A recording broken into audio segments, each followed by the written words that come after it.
Hello, everyone. I am Christine Gritmon, and this is Let's Talk About Brand. I come on and do this show every single Friday at 12 noon Eastern Time on Facebook and on Twitter. In fact, let me know in the comments if you're joining us on Facebook or on Twitter.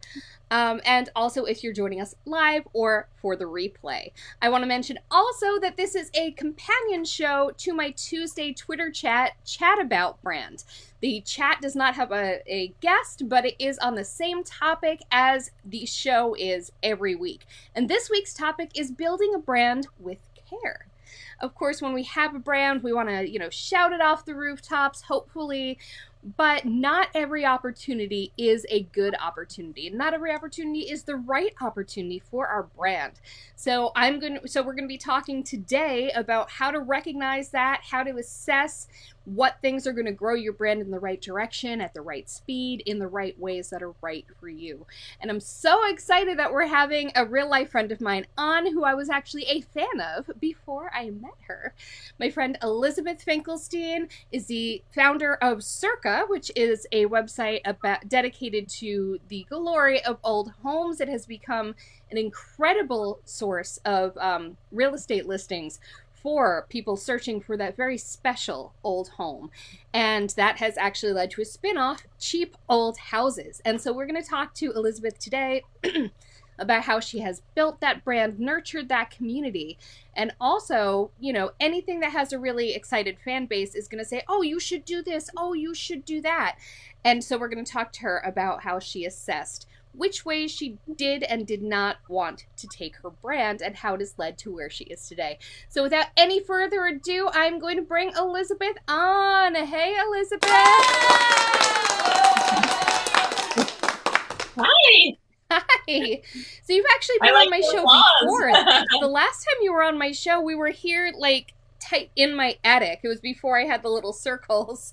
So, and you're actually broadcasting from, not very far away. You're here in Nyack, which is very exciting. Yes, all the good people are here in Nyack. Yes, and lots of pretty old houses, to be sure. I'm in one right now. And originally we were going to have your husband, Ethan, on with us as well, but the reason he can't be here today is so on brand. Can you tell us a little bit about that? Yeah, Ethan and I, we started Cheap Old Houses, honestly, selfishly, because we were looking for a cheap old house. And finally, after all these years of following other people restoring their cheap old houses, we found our dream cheap old house. And he is there right now because we had to lift that whole house up and put a whole new foundation in. And we're taking the chimney down today. And we were supposed to take it down earlier in the week. It's taken a lot longer than we thought, as all things in old houses do. And so he cannot be here today because they had to cut the internet cord up at this house and take the chimney down. So that's where things are. So and I just had a fun technical difficulty because Mercury is in retrograde right now, and it just leads to all sorts of havoc. And I should mention for those at home, Nyack is not where the cheap old house would be because nothing is cheap in Nyack. It's just not a place for cheap. So this is true. So for people who aren't me and haven't been following Circa and your whole journey for years, can you just tell us a little bit about what Circa is, how you started it, and kind of that journey before we move on to Cheap Old Houses? Circa is an online historical curated. We call it a curated historical house marketplace, connecting people who really want old houses to people who are selling them. I started it because I grew up in an old house that was like a true historical home. And when the assessor came to look at the house that my parents were trying to sell, they restored it with their own two hands over 30 years. He was like, beds, baths, no finished basement, and we all shared the same bathroom because that's what you do in an old house. And it frustrated me that there wasn't a way for the real estate world to quantify character in houses. And at the same time as my parents were trying to sell that house that I grew up in, Ethan, my husband, and I were looking for our first house, and we wanted an old house. And I had certain criteria. Like, I cared way more about fireplaces than school district, which I don't know, you can argue with me on that, but I wanted certain characteristics. And, these things coming together, we sort of put our heads together and we were like, there isn't a website out there that was selling historical homes to our generation, people who wanted something with character and really wanted, just a specific type of home. And so we started Circa. And, I quickly found out as I was running Circa that the fixer-uppers were my favorite part of it. Circa features real estate listings ranging from fixer-uppers all the way up to luxury historical homes. But it's the ones that need love that I was always attracted to. And so we started Cheap Old Houses as kind of like a spin-off, as quite frankly, a little bit of a dumping ground for where to just like put these houses that I would find that were amazing historical fixer-uppers that needed love. Because there's curated and there's curated. Like someone who's looking for a curated marketplace might not be looking for that, but they might be. So it's good that you kind of divided out that stock, basically. I could talk about niche forever. I'm a huge fan of niching. Ethan runs a digital marketing agency. And so we talk about this stuff all the time. And if I could give people one piece of advice, like we were always so afraid to niche and then further niche and then further niche, because the fear is that you're going to alienate people who aren't within that niche. But what it really does in saturated markets like real estate, like design, basically every market is oversaturated at this point, right? Because there's so much, everybody can put the word out there on the internet. So you need to craft some sort of way for people to find you. And then once they do, you can expand from there, but you need to start with a niche that you and you yourself own. I really strongly believe that. I love that. And I want to point out, by the way, one of Circa's successes was really cool. There is a big, gorgeous, kind of one of the biggest old gorgeous mansions in Nyack, the Ross Hand Mansion. And I became Instagram friendly with the current owners of that house. And I came over once and I asked them, how they found it. And they found it on Circa. Which I thought was that's amazing. Not the whole story. You know what actually happened? Did they tell you that it was a different house originally? Yes.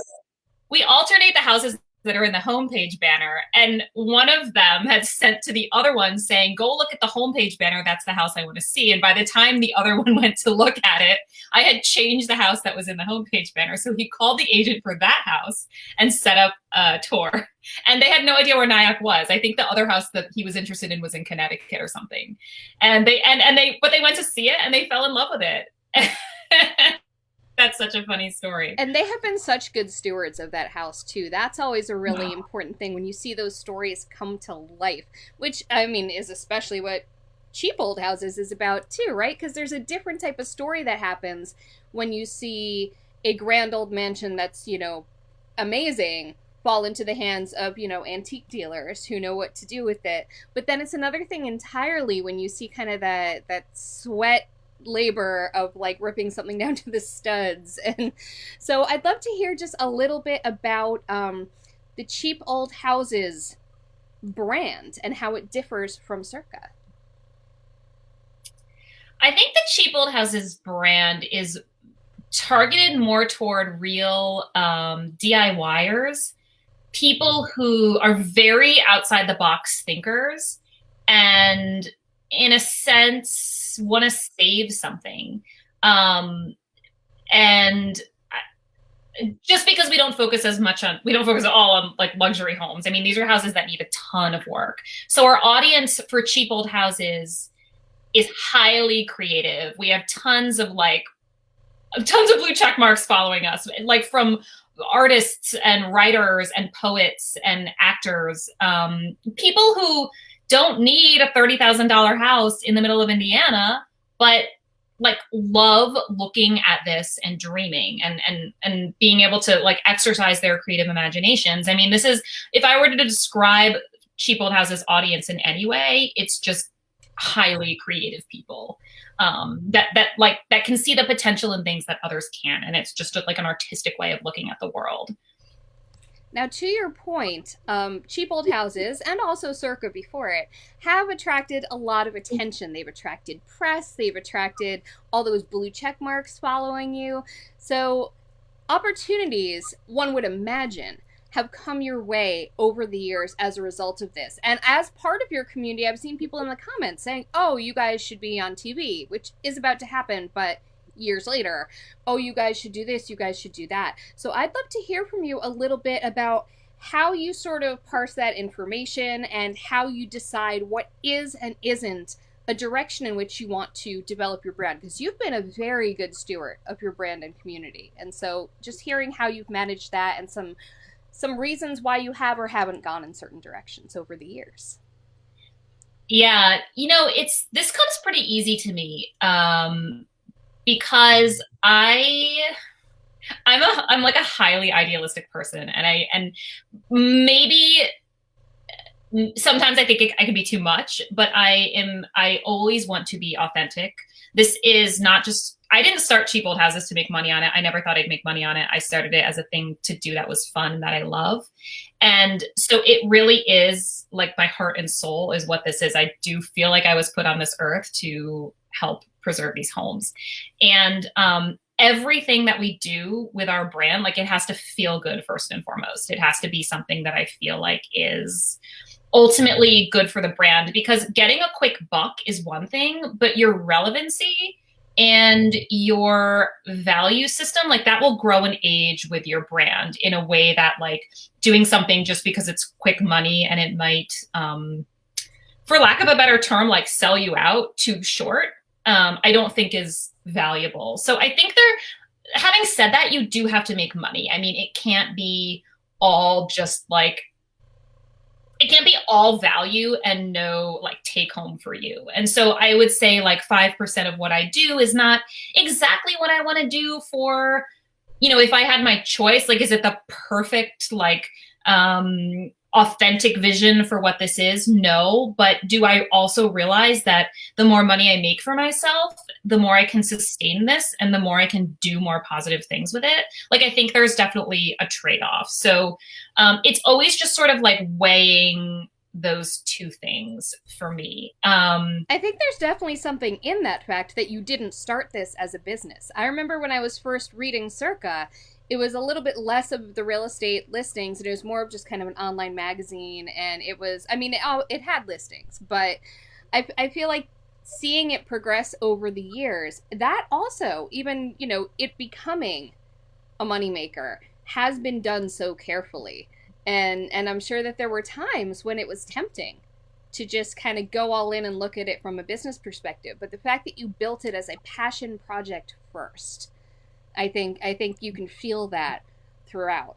I'd love to hear, the degree to which you can talk about it, some of the avenues you chose not to pursue over the years, or even some of the changes that you made, because every business has those sort of inflection points where we weren't doing this and then we did this and it sort of leveled things up. So I'd love to hear some of those decision-making moments, including some of the roads not taken. Yeah, I mean, I think the biggest thing has been, so we have a TV show launching on HGTV on August 11th. It'll be dropping on Discovery Plus, and then later on HGTV. And for years, we met with production companies who just didn't get it, who wanted us to flip houses. They wanted us to, turn into something we weren't, honestly.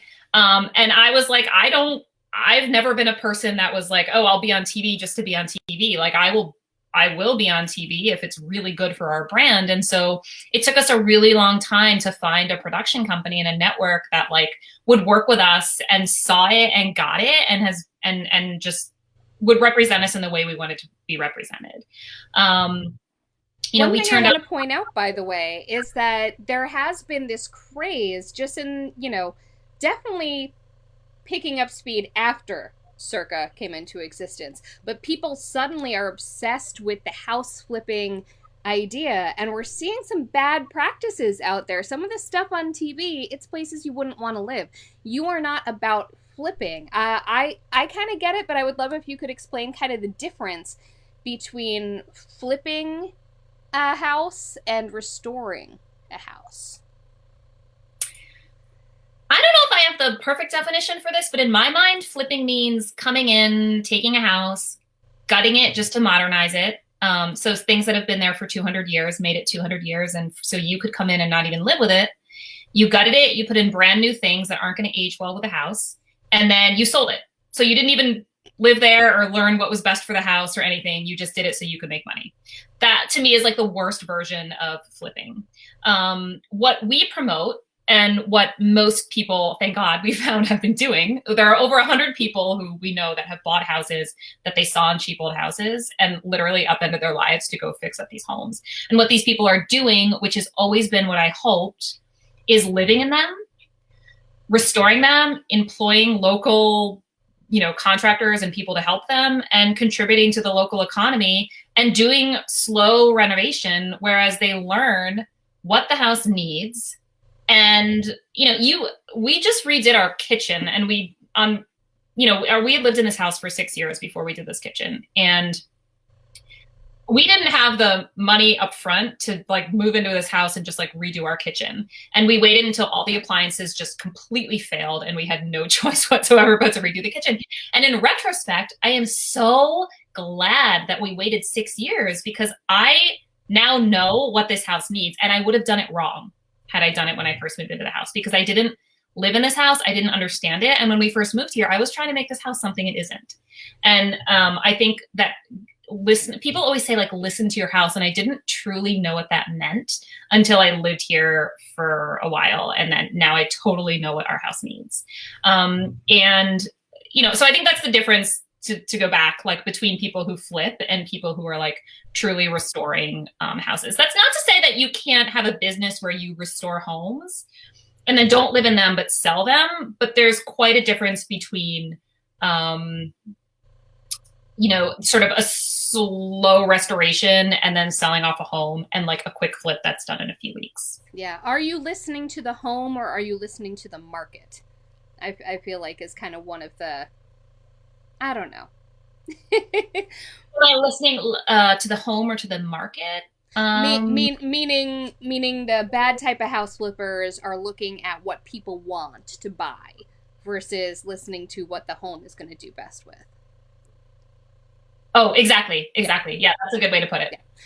So sorry. So I interrupted just to get on that little tangent, but I'd love to hear some more about things you didn't do. So TV was an option before, but producers didn't get it. They wanted you to do other things that sort of were led by what was popular versus led by your brand. When you were talking about houses just there, you could have been talking about brands or about anything, or about communities in terms of letting what's there lead. So I'd love to hear some more about things you didn't do, but also things you did do, because of course it has been a journey. Circa has changed over the years. Cheap Old Houses went off on its own journey that you didn't even anticipate. So I'd love to hear about some of those decision points that you've been through. I think one of the biggest things that we don't do is listen to everybody. I think that I heard someone say recently, there's a blog called A Beautiful Mess, and they have a podcast, and they talk a lot about like brand and influencers, because they are. And one of the things they said is that the people who are your super fans, who have been following you a very long time, will give you advice that really comes from their heart, but isn't always necessarily the best advice for your business, because they won't want you to change. They want you to be who you were on day one.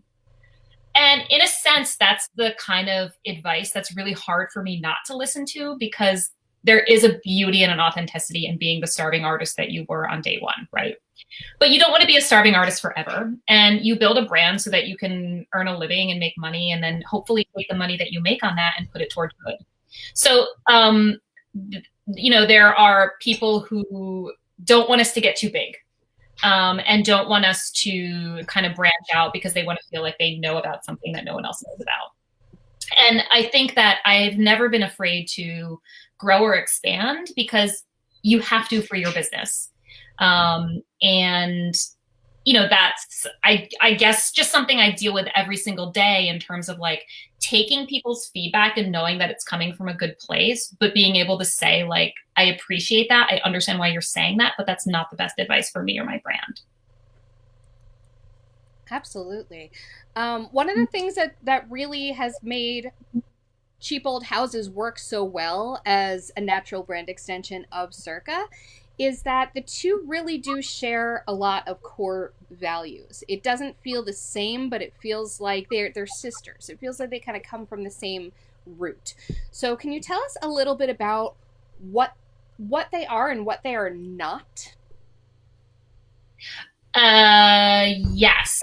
I think they both attract people who love history, love saving things, are creative, and want a unique house. Um, I, it's tough. I would say, and I don't really have like stats exactly to back this up because this isn't the thing that like analytics tools will analyze, but Circa's audience is probably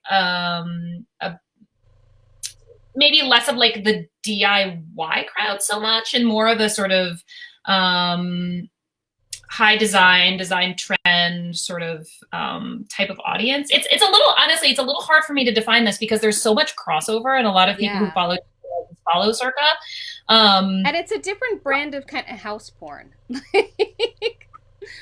it's It is, yeah. You know, I think too, like Christiana, who runs Circa's social feed, is a little bit of a different person than I am in great ways. And she sort of owns the voice of Circa on social media, and which is amazing because she has ideas and connections and things that I simply don't.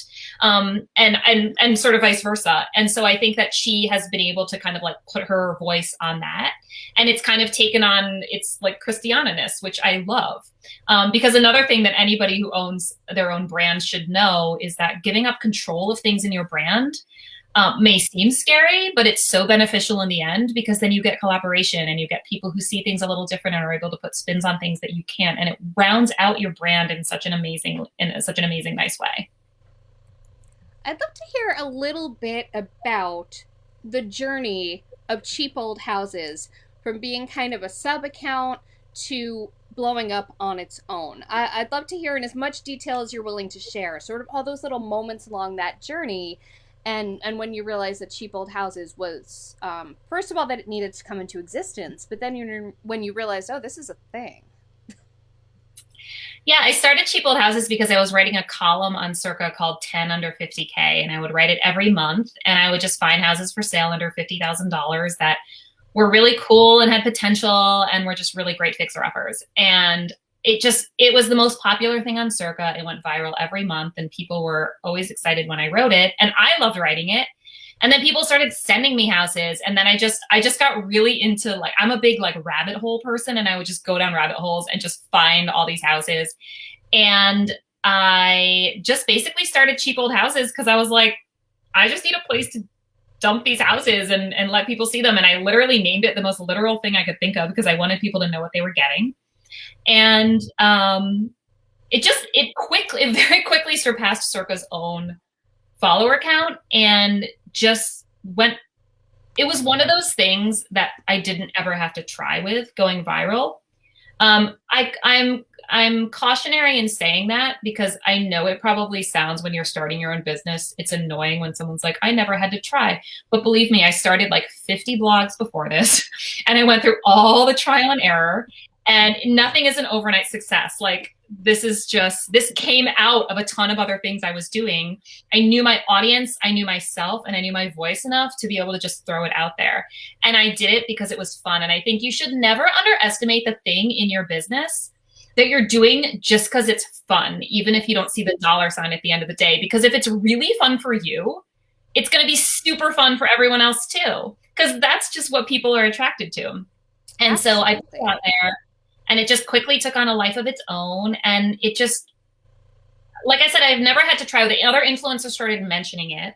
And then I think Young House Love mentioned it, and I got like 30,000 followers that day. And then it just sort of like soared and took off. And then production companies started reaching out, and it just has always kind of been a fun little, just a great little, I don't know. And the community is just like pure love. I love it.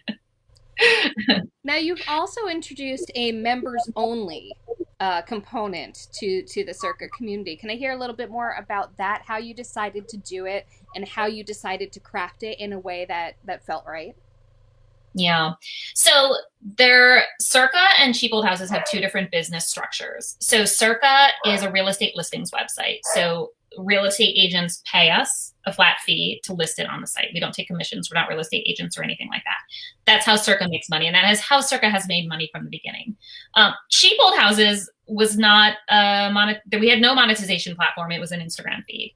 And so we decided it takes so much of our time, and it's become really in a sense, like a huge, almost primary focus of ours, that we had to come up with a way to sort of monetize it.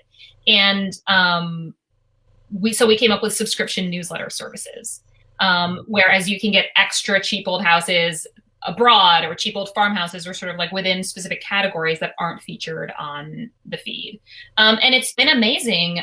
People love the newsletters, and it's a great, really effective source of income for us. I think that every brand, if you think about it correctly, you can come up with that, specific thing, whether it be, if you're a content creator, there are banner ads, or there are,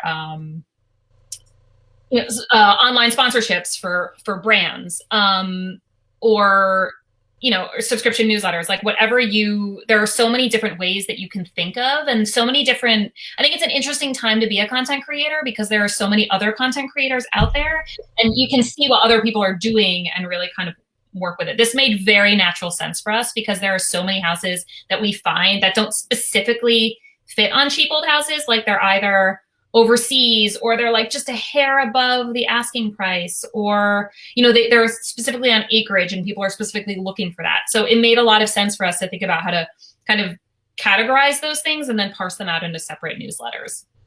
Other particular subcategories that wound up kind of falling flat, and then other categories that have just kind of blown up, or has it been kind of a little more even?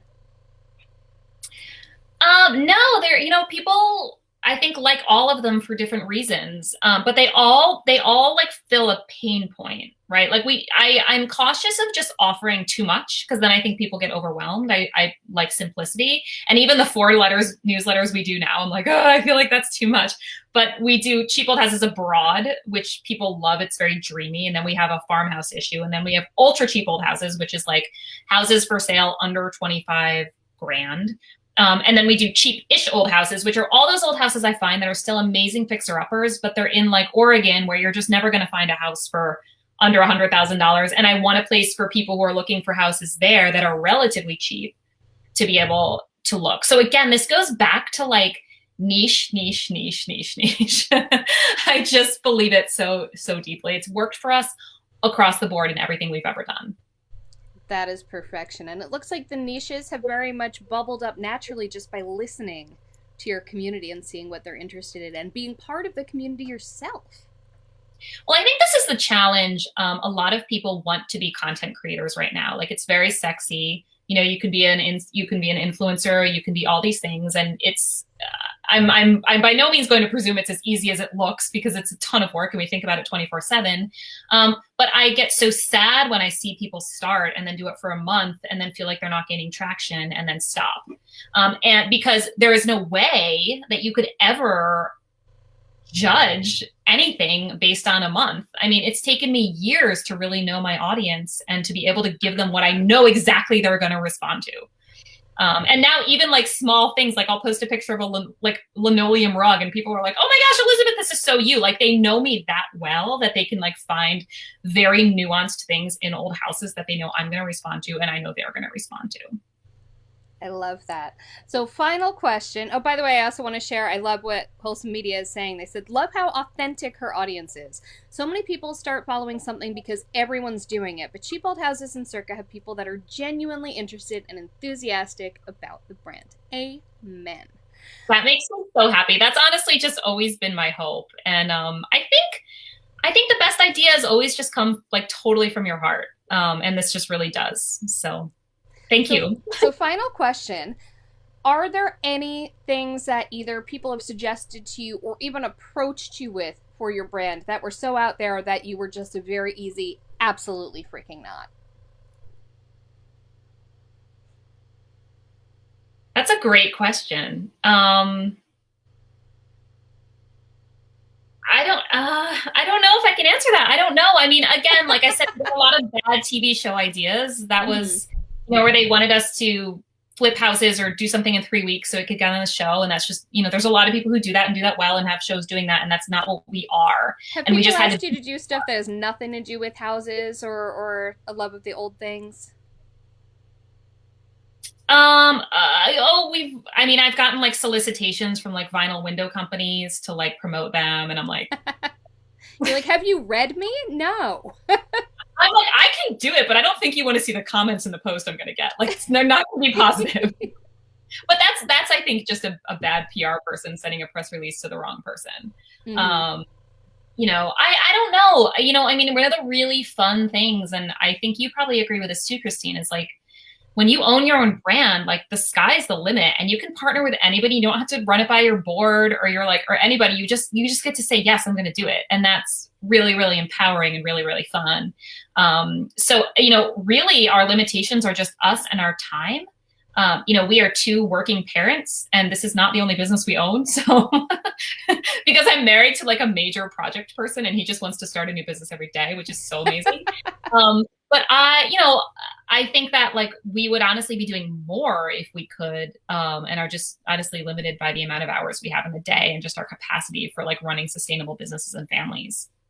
Yeah. Oh, well, I love how you've built this whole thing around your passion. As Tim said, it's as much about finding your audience as knowing it. And you certainly have found an incredible audience for Circa and for Cheap Old Houses. So tell the good folks at home where they can find you, where they should find you, and also say whatever you're allowed to say about the show. Oh, okay. So you can find us. The websites are cheapoldhouses.com and circaoldhouses.com. The social handles are Cheap Old Houses and Circa Houses. And then Cheap Old Houses will be premiering on Discovery Plus on August 11th. And if you like the Instagram feed, it's going to very much satisfy you because we will be looking at houses for sale, talking about all the cool things within them, and then meeting people who have authentically, with their own two hands, restored their cheap old houses. So it's kind of like both parts of the Instagram feed that people really enjoy kind of coming together in a 22-minute happy little package. It's very celebratory. I love that. And good luck to you and to Ethan on your own cheap old house, of course. Christine, it's so fun talking to you as always. And thank you for thinking of me and having me on. Thank you so much for coming back on. And for everyone at home, I do this show, Let's Talk About Brand, every single Friday. And I also have a Twitter chat called Chat About Brand. So next week's topic, next Tuesday on Chat About Brand on Twitter, we are going to be talking about defining your brand with PR and vice versa. Sort of making that a two-way relationship where PR and your brand strengthen each other. And we're going to be discussing that live on Friday on this show with Josh Elledge, who has done that very successfully for himself and for others. So I hope that you will join us for that. Thanks. Bye!